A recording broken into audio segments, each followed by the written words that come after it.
friends সকলোকে পুনৰ স্বাগতম জনাই আজি ভিডিওটি আৰম্ভ কৰিবলৈ লৈছো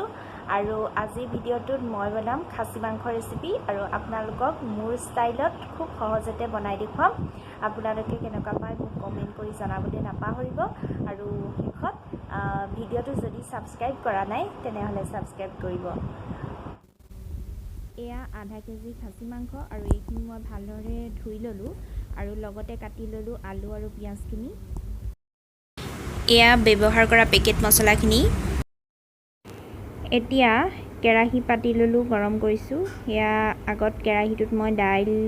তেল মাৰি লৈছিলো অলপ লাগি আছে একো নাই ঘৰতে খাম যিহেতু এতিয়া মই দি লৈছো ইয়াত জোখমতে তেলখিনি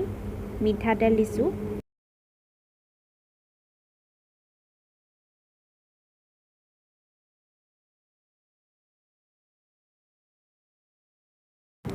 এতিয়া কেৰাহী গৰম হৈ গল আৰু ইয়াত প্ৰথমতে মই অকল মাংসখিনিহে তেলত দিম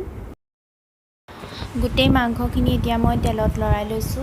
আৰু ইয়াত মই এতিয়ালৈকে একো ব্যৱহাৰেই কৰা নাই আনকি নিমখো দিয়া নাই আৰু হালধিও দিয়া নাই এইখিনি ভালদৰে এনেদৰে তেলতে অলপ দেৰি ভাজি লৈছো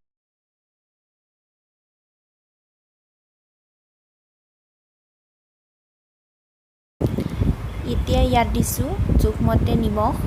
যেহেতু অকণমান গ্ৰেভি হ'ব সেইকাৰণে পানীও দিম অকণমান সৰহকৈ নিমখ দি লৈছো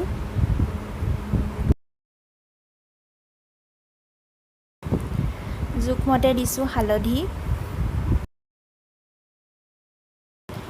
এতিয়া গোটেই মাংসখিনি ভালদৰে লৰাই লম আৰু ঢাকন নিদিয়াকৈ এনেদৰে কেইবাবাৰো লৰাই মাংসখিনি অলপ দেৰি সিজিবলৈ দিম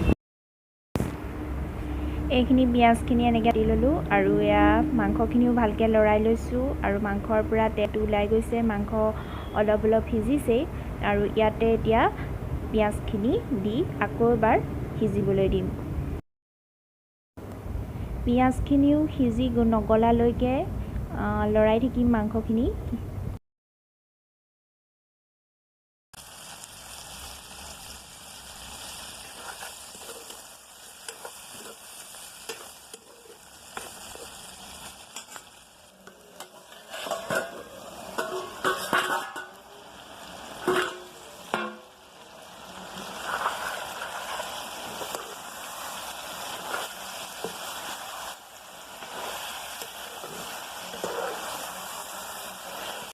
মাংসখিনিৰ লগত প্ৰায় পিয়াজখিনি মিহলি হৈছে গলিছে আৰু পিয়াজখিনি এতিয়া ইয়াত ব্যৱহাৰ কৰিম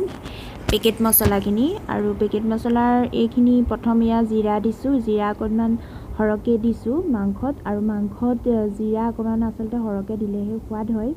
আৰু ইয়া দিছো মিট মছলা আৰু অকণমান ৰেড চিলিও ইয়াত ব্যৱহাৰ কৰিছো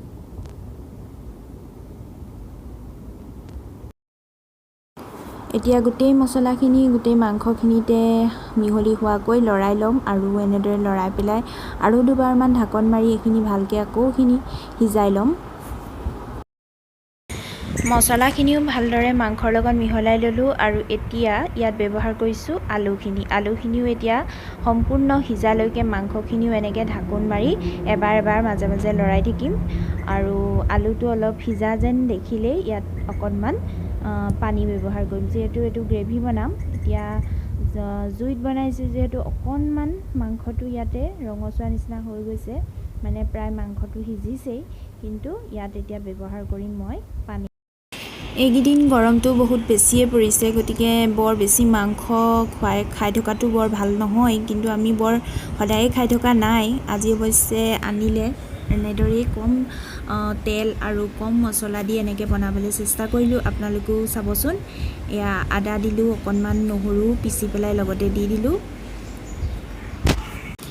এয়া জোখমতে পানী দি দিছো পানীটো অকণমান সৰহকৈ দি দিছো আৰু এতিয়া যিহেতু মাংসখিনি আৰু আলুখিনি সিজি যেতিয়া সিজিবগৈ তেতিয়া আৰু পানীটো শুকাই যাব এয়া চাওক পানীখিনিও অকণমান শুকাই গৈছে আৰু মাংসখিনিও সম্পূৰ্ণ সিজিছে আলুবোৰো সিজিছে আৰু এয়া চাওক কালাৰটো কিমান ধুনীয়া হৈছে খাবলৈ বহুত টেষ্টিয়ে হৈছিলে আৰু আপোনালোকে এনেধৰণে মোৰ ষ্টাইলত বনাই চাব আৰু কোনে মোৰ ষ্টাইলত বনায়ো তেওঁলোকে মোক কমেন্ট কৰি জনাব এয়া আমাৰ খাব ৰেডি হৈ গ'ল